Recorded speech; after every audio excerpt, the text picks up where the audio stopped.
Eu trabalhava em um restaurante há alguns anos e tinha um emprego que me pagava bem, mas havia dias em que me fazia questionar se valia a pena. Lembro de um dia em particular em que tudo parecia estar dando errado. Nosso restaurante servia batatas assadas, que levavam pelo menos 1 hora para cozinhar e, por causa disso, era muito possível ficar sem elas. Naquela noite, tivemos tantos pedidos que acabamos ficando sem batatas e alguns clientes ficaram muito irritados. Havia um grupo de homens em uma caminhonete que ficaram muito zangados com a situação. Eu tentei me desculpar e explicar a situação, mas eles não quiseram ouvir. Começaram a me insultar e, mesmo quando ofereci outra coisa em troca, recusaram e começaram a jogar coisas em mim. Eles foram embora, mas voltaram para dirigir em círculos na loja, acionando o drive-thru várias vezes, só para me atormentar. Finalmente, ameacei chamar a polícia se eles não parassem. Quando eles não acreditaram que eu faria isso, peguei o telefone e liguei para a polícia. Eles acabaram indo embora. Depois disso, um homem na fila da frente começou a gritar comigo porque eu não estava na frente do balcão no momento em que ele chegou. Mesmo quando me desculpei, ele continuou a gritar comigo e a me insultar. Ele até perguntou se eu sabia quem ele era e começou a ameaçar e me intimidar. Quando finalmente pedi que ele saísse, ele se inclinou sobre o balcão e perguntou quem o faria sair da loja. Eu peguei o telefone e ameacei chamar a polícia novamente, e ele acabou saindo. Depois de fecharmos a loja, enquanto fazia a papelada, ouvi uma voz atrás de mim. Era aquele mesmo homem, me seguindo. Ele me perguntou como eu chamaria a polícia agora, e eu vi que ele tinha algo na mão. Virei-me para encará-lo e ele acabou indo embora. Foi um dia muito difícil e eu tentei esquecer tudo o que aconteceu. Eu estava trabalhando em um restaurante em uma área um pouco suspeita de Los Angeles algumas noites por semana, para ganhar um dinheiro extra. Em uma noite, eu estava terminando meu turno e estava prestes a sair do trabalho quando um homem que eu havia atendido naquela noite veio até mim e começou a me assediar, perguntando se eu sabia quem ele era e se eu queria sair com ele. Eu ignorei suas perguntas e tentei ir embora, mas ele me seguiu para fora do restaurante e continuou a me seguir pela rua. Eu tentei perder ele, indo em diferentes direções, mas ele continuou a me seguir e me ameaçar. Finalmente, eu percebi que eu precisava de ajuda e corri para um posto policial próximo. O homem ficou com essa aparência louca nos olhos, e eu sabia que ele estava ainda mais furioso do que tinha estado na loja. Eu estava preocupada com o que ele iria fazer, parecia que ele tinha uma chave inglesa com ele, e eu acho que ele pretendia me bater com ela ou algo assim. A única coisa que eu pensei em fazer foi pegar minhas chaves do carro. Eu rapidamente corri para o meu carro e abri a porta, com o homem me perseguindo logo atrás. Eu pulei no carro sem sequer um momento a perder e bati a porta bem quando o cara bateu sua chave inglesa contra o lado do meu carro. Ela bateu contra a porta do meu carro, colocando um enorme amassado no lado dele. O cara tentou bater no meu carro ainda mais, eu comecei a andar com o carro o mais rápido que pude e engatei a marcha ré. Ele tentou se mover atrás de mim, mas eu rapidamente o deixei saber que não tinha problema em atropelá-lo com meu carro se ele continuasse seu ataque. Eu peguei o joelho dele com a porta do carro enquanto eu saía e ele tropeçou em si mesmo. Eu engatei a marcha e dirigi direto para a delegacia. Aquele cara havia cometido um grande erro. Lembra como ele continuava me perguntando se eu sabia quem ele era? Bem, porque ele tinha feito isso tantas vezes, eu lembrei o nome completo dele porque eu estava tão chateada por ele estar sendo um idiota. A polícia conseguiu encontrá-lo facilmente e prendê-lo. O idiota ainda estava segurando a chave inglesa com a qual ele havia batido no meu carro, o que facilmente provou que ele era o culpado. Eu não trabalhei no negócio de restaurantes por muito tempo e uma vez que eu finalmente saí, eu nunca mais voltei. Esta é uma história verdadeira detalhando algo que aconteceu com minha esposa e eu há 3 anos. Nós morávamos em uma casa de piscina renovada na propriedade do meu tio em um bairro isolado e sofisticado nas montanhas de SoCal.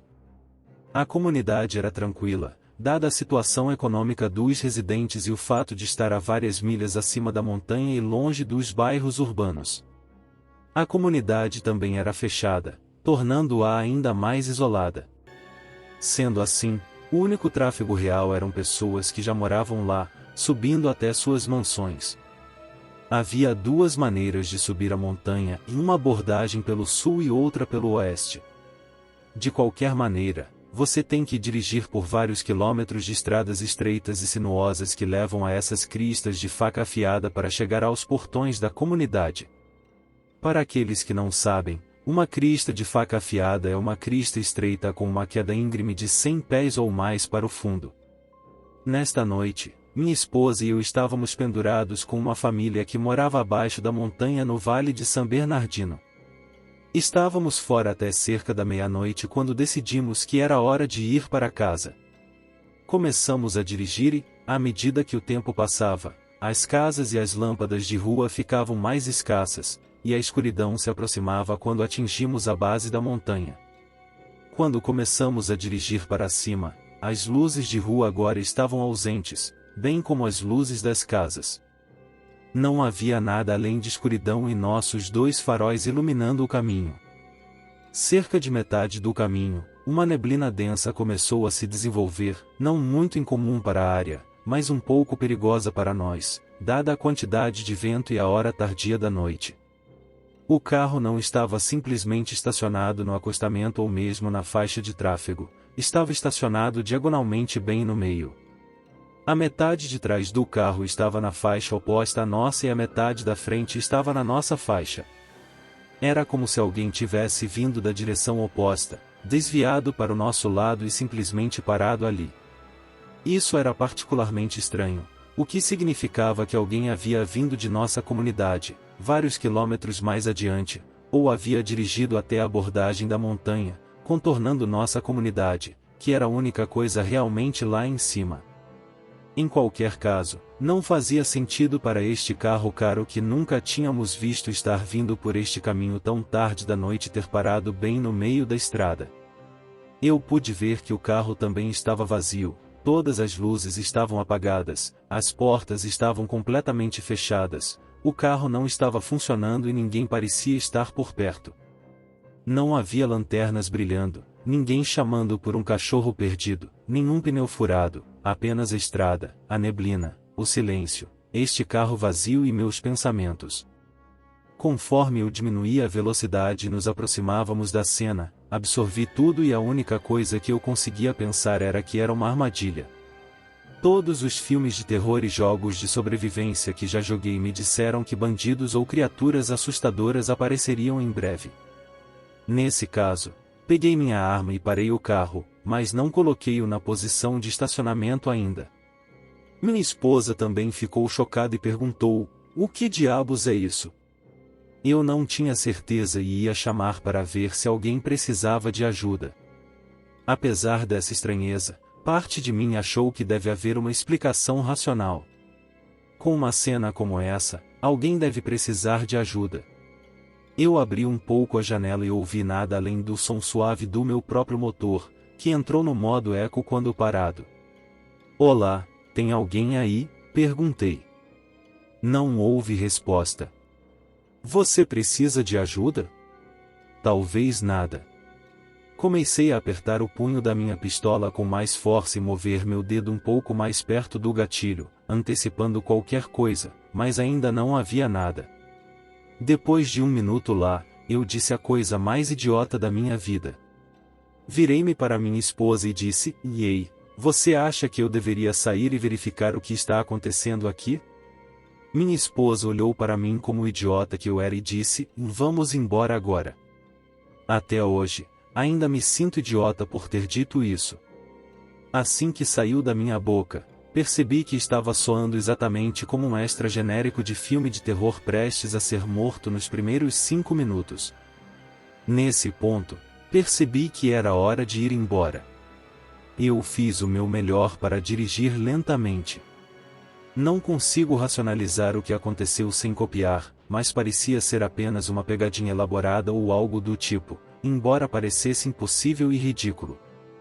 Para ser honesto, parecia que a estrada foi bloqueada intencionalmente com um carro caro nesta estrada perigosa e sinuosa na montanha, no meio da noite, em uma névoa severa, e então nem mesmo vieram verificar sua armadilha ou o que quer que fosse. É um mistério estranho e assustador até hoje. E aí galera, eu queria muito agradecer por ter assistido. Se você chegou até aqui e gostaram do vídeo, sinta-se à vontade para deixar seu feedback nos comentários. Curta, compartilhe e inscreva-se se você gosta desse tipo de história. Se você tem uma história pessoal que você gostaria de enviar, mande pelo e-mail na descrição do vídeo. Muito obrigado pessoal por ter assistido e espero que vocês tenham uma ótima vida.